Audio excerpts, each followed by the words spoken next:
saya dah banyak tengok video-video cikgu pasal candle dominant ni. Saya ada test lah. Bila saya nak nampak candle dominant buy, saya buy, tapi market tu pula kena stop loss. Lepas tu bila saya sell, market naik pula kena stop loss.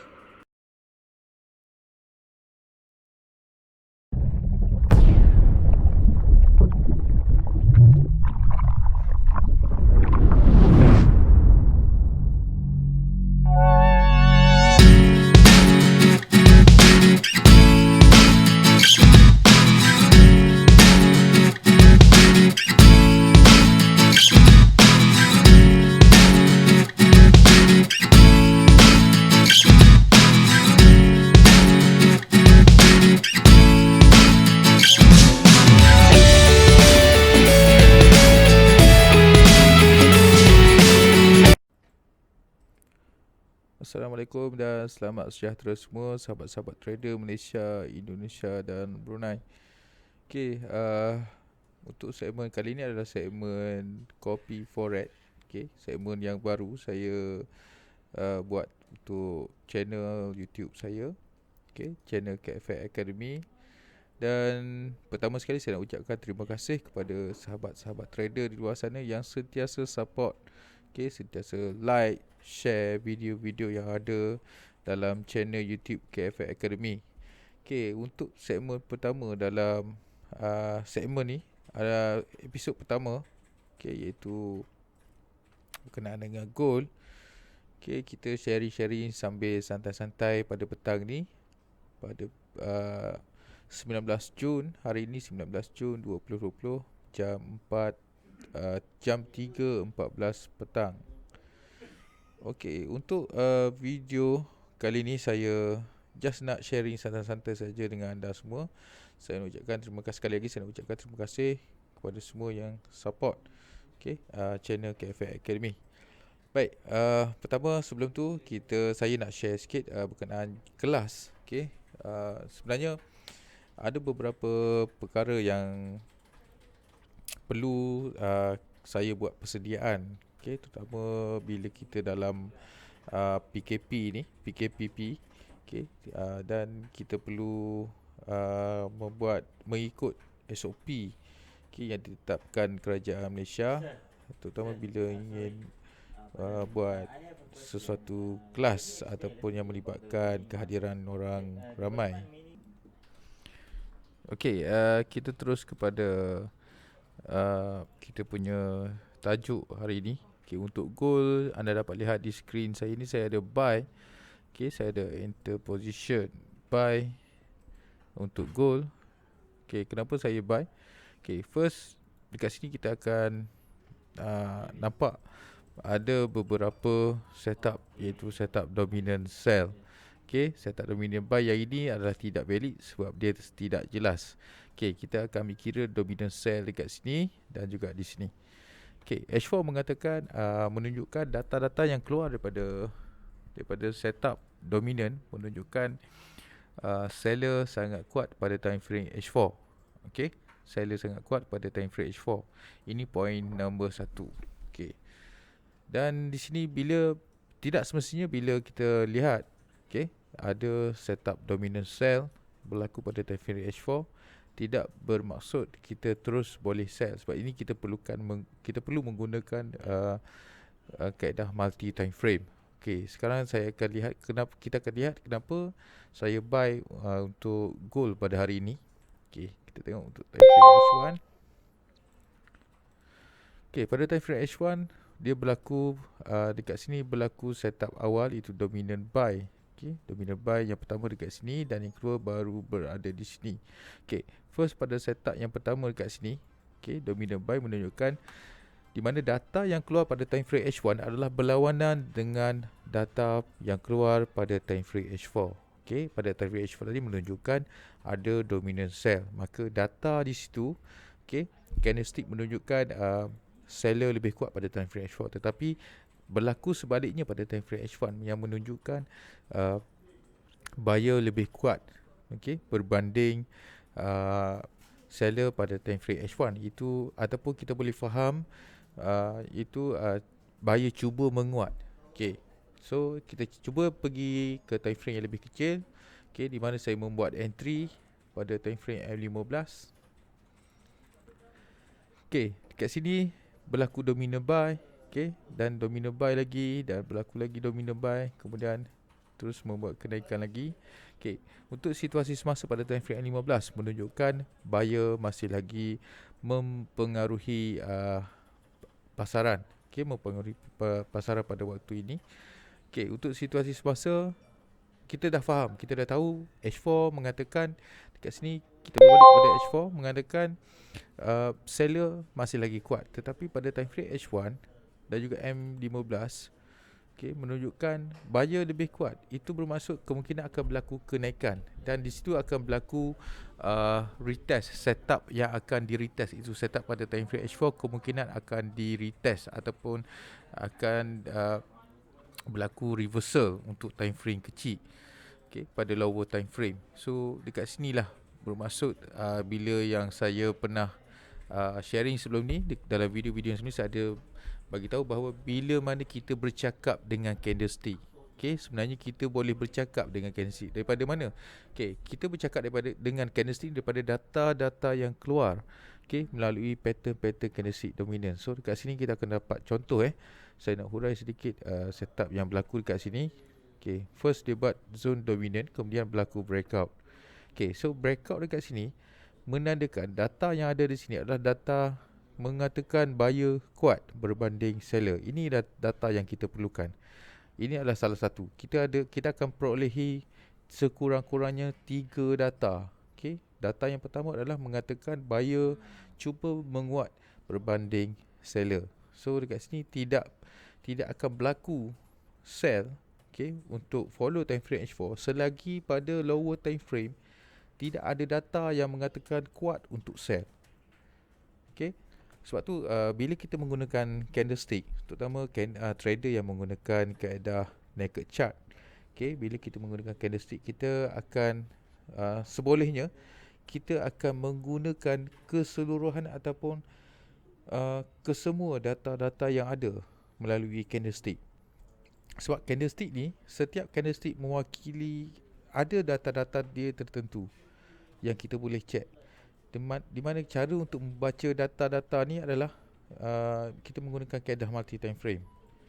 So dekat sinilah relate, okay, bahawasanya relate candlestick dominant ni ataupun dominant solution ni untuk kita baca data-data semasa yang keluar pada waktu pada sesuatu waktu tertentu, okay, ataupun pada setiap pergerakan yang berlaku ataupun yang bakal berlaku, di mana kita akan dapat lihat data-data yang keluar daripada candlestick. So kita akan filter menggunakan dominant solution. Sebab itu penting untuk semua trader seharusnya tahu berkenaan fungsi untuk menggunakan candlestick dominant ni. Tak kisah anda menggunakan teknik apa pun, sebab dominant solution ni saya sudah kategorikan dia bukan sebagai teknik. Okay, sebab kalau nak dikatakan teknik, sebenarnya teknik memang banyak. Okay, hampir beratus, mungkin hampir beribu mungkin ada teknik di luar sana. Tetapi dominant solution ni lebih kepada strategi. Okay, lebih kepada strategi di mana anda kemungkinan teknik yang anda gunakan, okay, mungkin sudah cukup bagus dan sudah cukup memberikan pulangan ataupun profit kepada anda bila anda menggunakan teknik tertentu. Saya berikan contoh anda menggunakan teknik A. Okey, bila anda menggunakan teknik A, B ataupun C, okey, berbeza-beza trader. Trader A menggunakan teknik A, trader B menggunakan teknik B, trader C menggunakan teknik C. Okey, dekat sini saya nak berikan sedikit contoh supaya anda senang untuk faham konsep yang saya cuba bawa, okey, untuk pembelajaran di KFX Academy. Okey, di mana kesemua trader tadi, A, B dan C, dia boleh menggunakan pakai dominant solution ni sebagai strategi tambahan. Okay, sebagai strategi tambahan untuk digunakan untuk combine dengan teknik yang sedia ada. Sebab tu kalau kita faham, okay, ada teknik yang berbeza, mungkin setengah-setengah teknik tu tidak boleh nak di-combine, okay, tidak boleh diadun bersama, dia akan jadi lebih memeningkan. Tetapi kalau dominant solution ni, kita boleh campur ataupun kita boleh adunkan sekali dengan teknik yang kita sudah sedia ada. Okay, tak kisahlah walau apa pun teknik yang anda ada, sebab price action ni adalah sangat-sangat penting, dan kita tahu bahawa antara price action yang paling kuat adalah candlestick dominant. Dia adalah antara price action yang paling kuat. So kalau kita tahu menggunakan cara menggunakan candlestick dominant ni dengan betul, InsyaAllah kita akan sentiasa dalam keadaan profitable setiap bulan. Maksudnya kalau ada stop loss, ada loss, cut loss apa semua, maksudnya setiap kali TP, setiap kali kita exit dengan profit, maksudnya setiap bulan kita akan profit insyaAllah, walaupun sedikit. Ini kita tidak bercakap dari segi lot. Size lot itu adalah dalam bab money management. Itu adalah bab-bab yang seterusnya yang mungkin kita akan bincangkan juga. Dan kalau nak dikira ataupun kalau nak letakkan elemen yang letakkan lot-lot gajah, candlestick dominant ataupun dominant solution ni sendiri pun ada part-part yang di mana anda boleh layer sampai penuh screen, contoh kan, ataupun anda boleh layer berlapis-lapis macam kek lapis. Itu contoh. Dan satu lagi, anda boleh layer ataupun anda boleh entry dengan lot yang besar, lot gajah. Ataupun saya gunakan istilah dalam grup belajar saya gunakan istilah lot yang sesuai.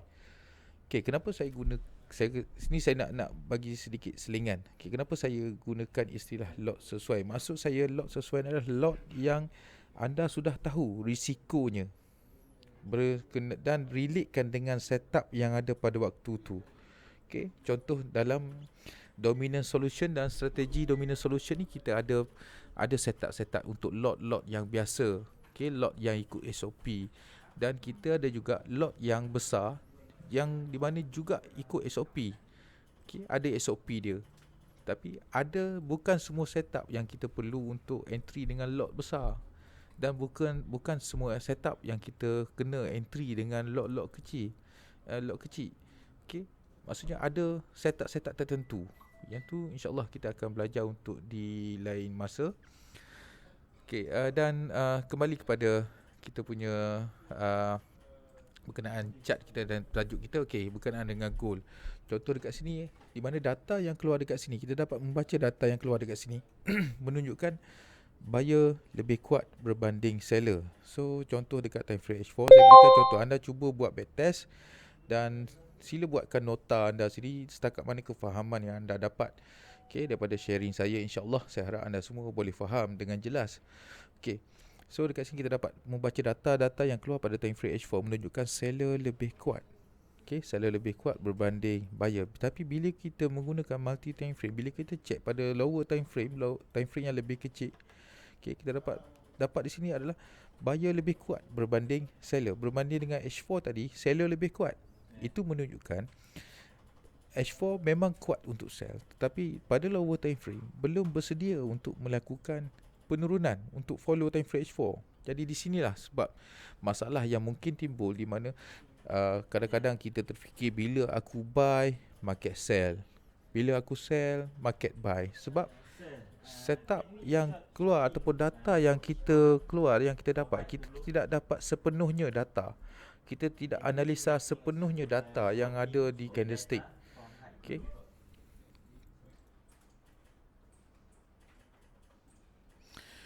So data yang keluar pada time frame M15 ni adalah menunjukkan buyer masih lagi kuat. Sebab itu sebelum H4 melakukan apa-apa pergerakan untuk follow sell, so dekat sini saya untuk time frame H4 saya mengatakan tidak ada sebarang tanda buy yang kuat.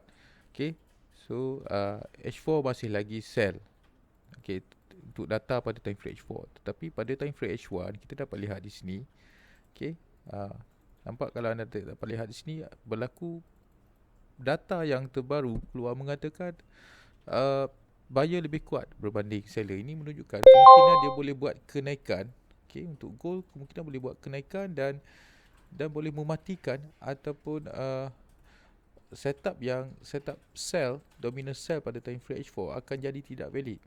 Sebab tu kita perlu menggunakan multi time frame untuk bantu kita analisa data-data yang ada daripada candlestick, terutama daripada candlestick dominant lah. Okay, bila berlaku keadaan macam ni, kemungkinan akan terus buat kenaikan di mana buyer sudah mula menguasai pasaran semula berbanding seller. Okay, so dekat sini lah time frame H1, M15 menunjukkan data-data apa yang ada dekat situ. So dekat sini akan settle masalah di mana kenapa saya sell, market buy, kenapa bila saya buy, market sell, sedangkan saya dah masuk agak okay, ikut SOP apa semua lah kan. So kat sini kita cuba dengar satu voice daripada salah seorang student. Soalan dia macam ni. Saya akan buka voice dia.